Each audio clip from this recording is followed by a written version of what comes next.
नमस्कार U24 news Bihar में आपका स्वागत है। अभी समस्तीपुर से एक बड़ी खबर आ रही है। उजियारपुर के सोनू कुमार के साथ CSP संचालन दिलाने के नाम पर 1,53,000 रुपया ठगी कर ली गई है। इस मामले में पुलिस ने तुरंत कार्रवाई करके अपराधियों गिरफ्तार कर लिया है। साइबर थाना में एक वादी सोनू कुमार के द्वारा एक कंप्लेन दर्ज किया गया, जो उजियारपुर का समस्तीपुर उजियारपुर का रहने वाला है।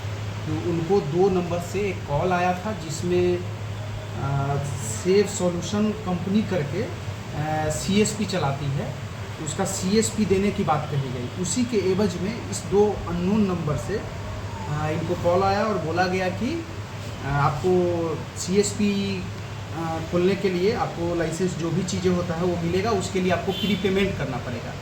इस तरीके से उसे थोड़ा पैसा करके कई बार कभी 10,000 20,000 ऐसे करते करते टोटल 1,53,000 उसे ठगी कर लिया गया। उसे जो अकाउंट नंबर में जिसमें पैसा ट्रांसफ़र हुआ है उसका डिटेल निकाला गया, तो वो मसौढ़ी पटना ज़िले का रोशन कुमार और एवं उसका पिताजी शशिकांत राय, ये दोनों का नाम आया संज्ञान में। उसके बाद जब जो तकनीकी जांच हुआ, अकाउंट नंबर चेक किया गया, तो अकाउंट नंबर में रोशन कुमार के नाम से है, उसके पिताजी का भी है। उसमें मोबाइल नंबर जो है वो शशिकांत राय है, उसके नाम से वो अकाउंट चल रहा था।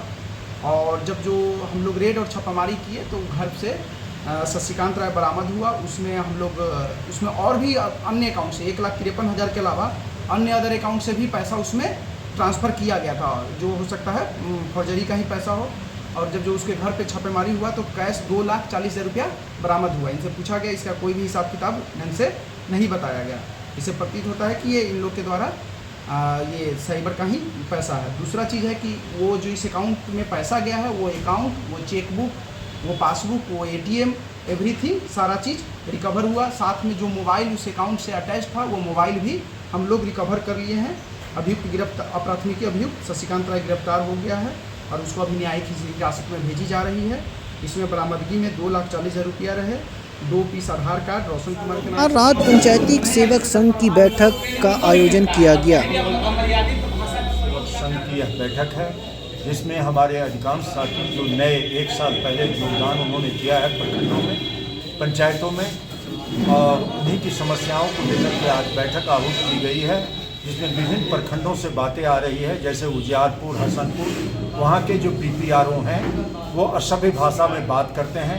प्रमुख के द्वारा अभिकर्ता नहीं बनने पर प्रताड़ित करने की कार्रवाई की जा रही है।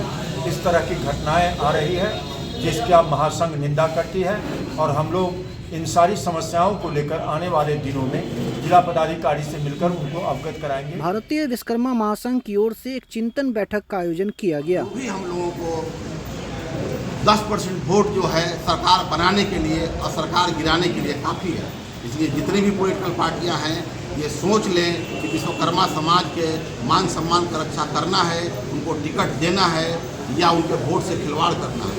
अब हमारा समाज अपने वोट को बेचेगा नहीं और किसी ऐसे व्यक्ति को समाज ने संकल्प लिया है कि अब हमें किसी भी परिस्थिति में शिक्षा के क्षेत्र में आगे बढ़ना है, शिक्षित होना है, संगठित होना है और संगठित होकर सत्ता में भागीदारी लेनी है। और जो भी सत्ता के शीर्ष पर बैठे हुए नेतृत्व हैं उनको आगाह करना चाहते हैं कि आज के पहले तक किसी भी पॉलिटिकल पार्टी या मेरी महिलाएं जो है हमारे समाज की, ये सबसे ज़रूरी है कि हम महिलाओं को घर से बाहर निकालें और उनकी शिक्षा के क्षेत्र में पूरा काम करें, क्योंकि जब वो शिक्षित होंगी तभी वो इस चीज़ को समझेगी कि समाज में हमारी तरक्की तभी होगी जब हम लोग राजनीतिक भागीदारी हमको दें। पुरुष में जैसे अध्यक्ष जी गोलानंद जी जिस तरह से प्रयास कर रहे हैं पिछले 3 वर्षों से, तो उस प्रयास के तहत वो बहुत से लोगों को आगे लेके आए हैं। अब महिलाओं की बारी आई है। अब महिलाओं को हम लोग हर जगह पे जाके उनको जागरूक करेंगे, उनको आगे लाएंगे, उनको उनकी समाज के प्रति जो जिम्मेवारी है उसके बारे में बताएंगे और उनका जो शिक्षा है उसके तरफ भी ध्यान देंगे। उस पर कहेंगे कि भाई महिलाएं शिक्षित होंगी तो अपनी जिम्मेवारी भी समझेंगी और अपना अधिकार भी समझेंगी, और इस तरह से महिलाएं आगे आएंगी। जिस तरह से कि राजनीति में भागीदारी बहुत ज़रूरी है महिलाओं U24 न्यूज़ बिहार में बने रहने के लिए आपका बहुत बहुत धन्यवाद।